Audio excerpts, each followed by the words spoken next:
December 17, 2020.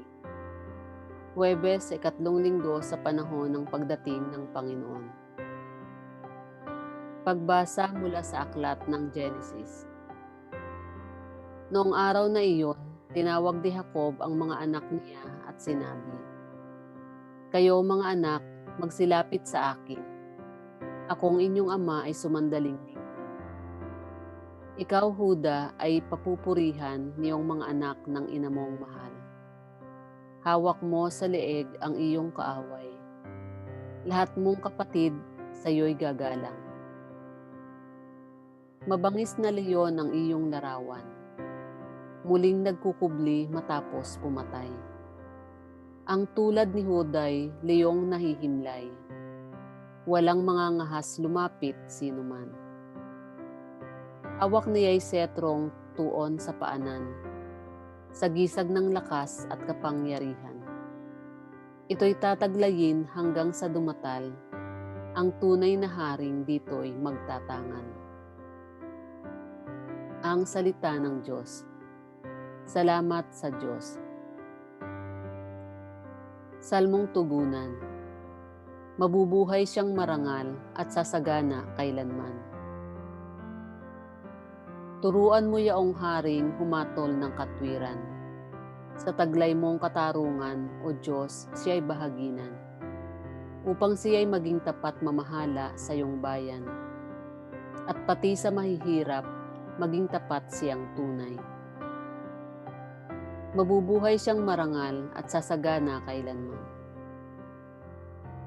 Ang lupain nawa niya'y umunlad at managana. Maghari ang katarungan sa lupain nitong bansa. Maging tapat itong hari sa paghatol sa mahirap. At ang mga taong walay pag-ukulan ng paglingap. Mabubuhay siyang marangal at sasagana kailanman. Yaong buhay na matwid sa kanyang kapanahunan. Madama ng bansa niya at umunlad habang buhay. Yaong kanyang kaharian ay palawak ng palawak. Mula sa ilog Euphrates, sa daigdig ay kakalat. Mabubuhay siyang marangal at sasagana kailanman. Nawa yaong kanyang ngalan ay huwag nang malimutan. Nawa siya ay purihin ng lahat ng mga bansa. At sa Diyos, silang lahat dumalangin. Hari nawa, pagpalain kaming lahat, tulad niyang pinagpala. Mabubuhay siyang marangal at sasagana kailanman. Alleluia, Alleluia. Katarungan ng may kapal, tanay iyong pangasiwaan. Halina't kami turuan. Alleluia, Alleluia. Ang mabuting balita ng Panginoon ayon kay San Mateo. Ito ang lahi ni Kristo na mula sa angkan ni David, na mula naman sa lahi ni Abraham. Si Abraham ang ama ni Isaac, si Isaac ang ama ni Jacob na ama ni Huda at ng kanyang mga kapatid. Naging anak naman ni Huda kay Tamar, si Fares at Sara. Si Fares ang ama ni Esrom, at si Esrom ang ama ni Aram. Si Aram ang ama ni Aminadab. Si Aminadab ang ama ni Naason, na ama naman ni Salmon. Naging anak ni Salmon kay Rahab, si Boaz. At naging anak naman ni Boaz kay Ruth, si Obed. Si Obed ang ama ni Jesse, na ama ni Haring David. Naging anak ni David si Solomon sa dating asawa ni Urias. Si Solomon naman ang ama ni Roboam. Si Roboam ang ama ni Abias, at si Abias ang ama ni Asa. Si Asa ang ama ni Josaphat, at si Josaphat ang ama ni Joram, na siya namang ama ni Osias.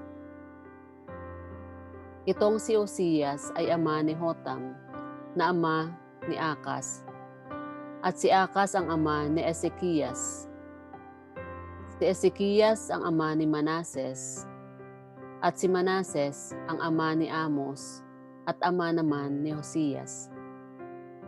Si Hosias ang ama ni Jeconias at ang kanyang mga kapatid. Panahon ng pagkakatapon ng mga Israelita sa Babylonia. Matapos ang pagkakatapon sa Babylonia, naging anak ni Jeconias si Salatiel na ama ni Zorobabel. Si Zorobabel ang ama ni Abiud na ama ni Elokem. Si Elokem ang ama ni Azur. Si Azur ang ama ni Sadok na ama ni Akim. Itong si Akim ang ama ni Eliud. Si Eliud ang ama ni Eleazar. Eleazar ang ama ni Matan na ama ni Jacob.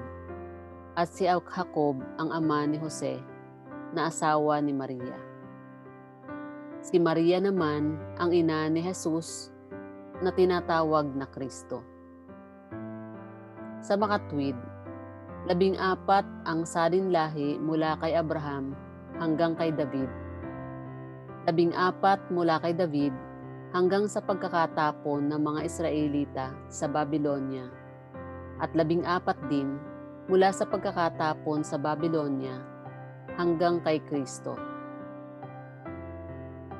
Ang mabuting balita ng Panginoon. Pinupuri ka namin, Panginoong Hesukristo.